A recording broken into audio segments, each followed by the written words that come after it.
नमस्कार. ABP माझाच्या update एक्सप्रेसमध्ये आपलं स्वागत. सुरुवातीला हेडलाईन्स. ऑगस्ट महिन्यातही मराठवाडा अजून तहानलेलाच. उस्मानाबादच्या परांड्यात गढूळ पाणी पिण्याची नामुष्की, तर सरकारच्या मदतीसाठी ठिकठिकाणी मोर्चे.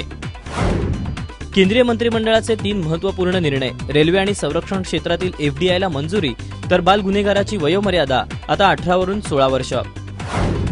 पीकेचं न्यूड फोटो सेशन सलमानला आव्हान देण्यासाठीच. माझाच्या एक्सक्लुझिव्ह मुलाखतीत आमिरची कोपरखळी.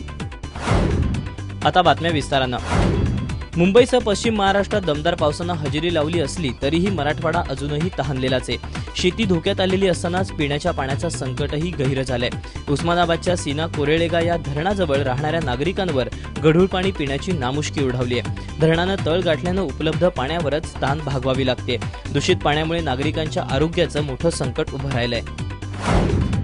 पंतप्रधान नरेंद्र मोदी नेपाळमधून परतल्यानंतर केंद्रीय कॅबिनेटच्या पहिल्याच बैठकीत 3 महत्त्वाचे निर्णय घेण्यात आले. रेल्वेतल्या पायाभूत सुविधांसाठी 100% थेट परदेशी गुंतवणुकीला मंजुरी देण्यात आली, तर संरक्षण क्षेत्रात 49% एफडीआय आणण्यालाही हिरवा कंदील दाखवला गेला.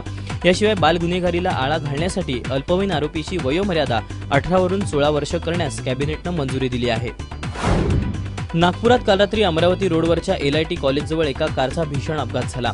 भरधाव वेगानं जाणारी ही कार एका घरावर जाऊन आदळली. या गाडीतून 4 विद्यार्थी प्रवास करत होते. त्यातील 2घांचा जागीच मृत्यू झाला, तर 2 जण गंभीर जखमी झाले. हे 4ही विद्यार्थी यशवंतराव चव्हाण अभियांत्रिकी महाविद्यालयाचे विद्यार्थी होते. न्यायदानाचं काम ज्यांच्याकडे असतं त्या न्यायाधीशांकडूनच गैरवर्तनाची घटना पुण्यात उघडकीस आली आहे. माजी सत्र न्यायाधीश नागराज शिंदे यांच्यावर बलात्काराच्या आरोपाखाली गुन्हा दाखल करण्यात आला.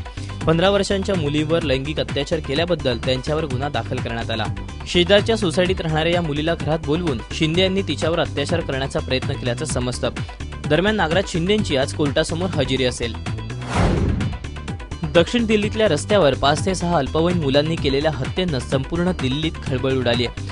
दक्षिण दिल्लीतल्या मदनगीर भागात भरदिवसा एका तरुणाची भोसकून हत्या करण्यात आली. हा सगळा प्रकार CCTVत कैद झाल्यानं हत्येचं रौद्र रूप जगासमोर आलं. मदनगिरीच्या मध्यवर्ती बाजारपेठेत हा प्रकार घडला.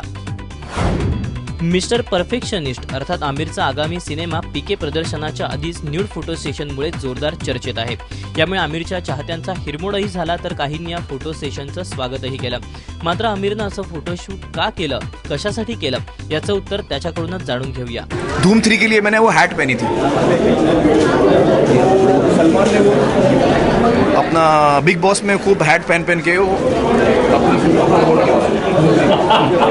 मैंने सोचा यार अभी इस दफा मैं सलमान की दोस्ती को टेस्ट करता हूँ, तो मैंने ये पोस्टर निकाला. कपड़े नहीं पहने मैंने. अभी देखते हैं कि सलमान क्या करता है. And he's got a terrific body. खरा उतरता है कि नहीं. धूम 3 में तो टोपी पहन लिया उसने. पीके में क्या करता है.